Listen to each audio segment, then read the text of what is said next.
technical stand-up is one of the most important fundamental movements in BJJ. There are 4 fundamental variations of it. They're covered on pages 5, 6, 7, and 8 of Nonstop Jiu-Jitsu. Let's take a look at what they look like in video form. So now I'm going to explain how to do what I call and what most people call the technical stand-up or the technical lift.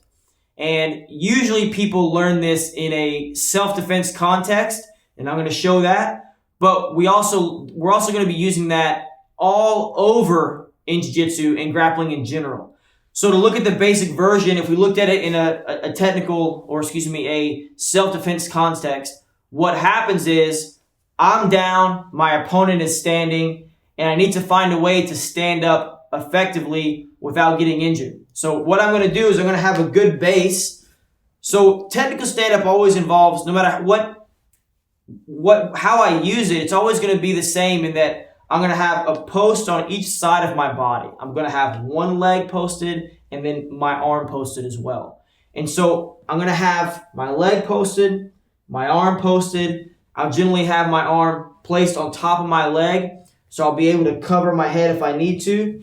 This leg is free. If I need to kick to slow my opponent down, I'm going to be able to do that. So if I look at it from a purely self-defense point of view, I'm going to cover to protect myself. I'm going to kick, and now I'm going to raise my hip up. I'm going to let my chest kind of face the floor, and I'm pulling my leg out, and I'm getting into a very stable stance, standing up, and then I'm ready to continue my attack or to get away or whatever.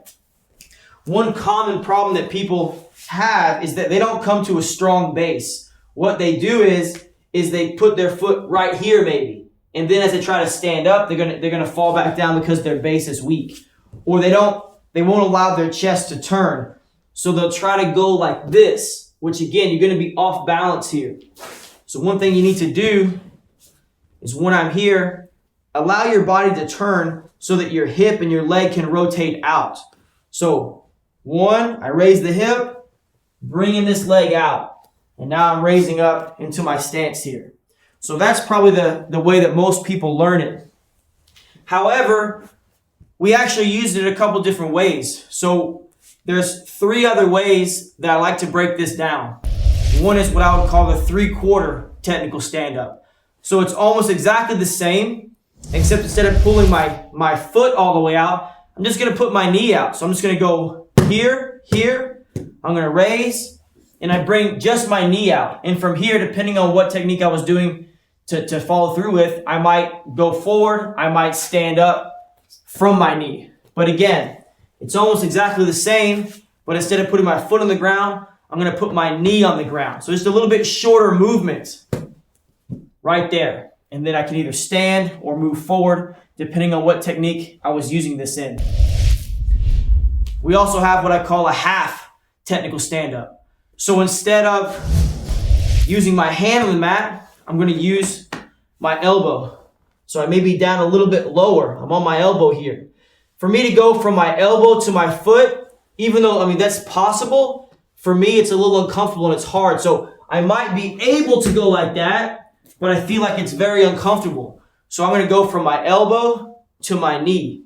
So if I was down this way, I'm posting on my elbow, and I just want to pull my knee out.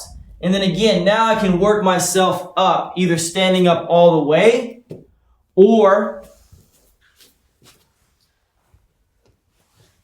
now moving forward.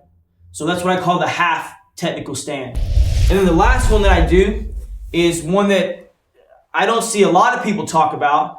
It's what I call the reverse technical stand-up, and that's exactly what it is. I'm just going to do that movement in reverse. So if I was standing up, so I'm going to do the whole movement in reverse. So I would be in a wide stance.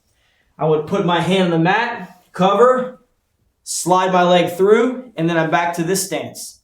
So again, if I do the technical stand-up the first way, I'm up here. If I do a reverse technical stand-up, it's going to be the opposite of that. Here, sliding my hip through. And as we go through the techniques, I'm going to be using these a little bit each time. And you're going to see all of them on some level. You'll see the reverse, you'll see the half, you'll see the full, you'll see the 3/4. And again, you really can't avoid using this particular movement as well as the others that we're going to talk about. So an easy way to train this is just, I'm generally going to try this just left and right, left and right, left and right. And what I'll do is I'll do one type of technical stand up and then I'll do the reverse to get back in the position. So it might look like this. I'm going to do the basic technical stand up.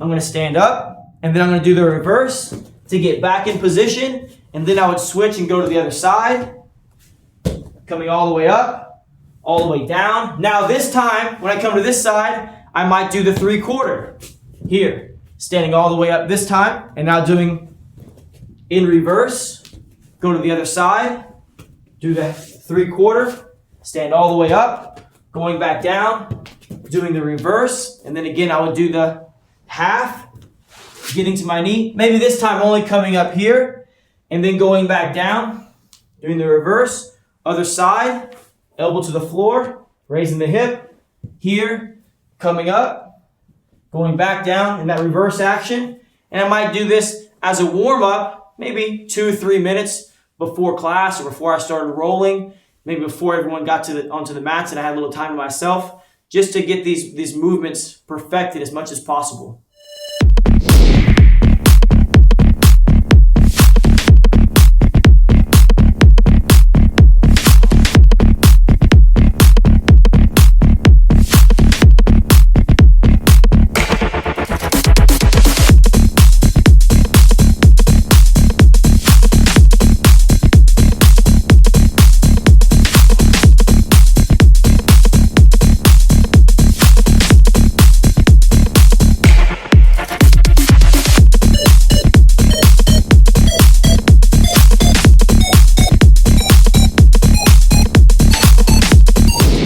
So if you'd like to learn other fundamental movements in BJJ that get used all the time and their applications, go check out Nonstop Jiu-Jitsu. It's available on Amazon. It's written by Brandon Mullins and myself, Stephen Kesting.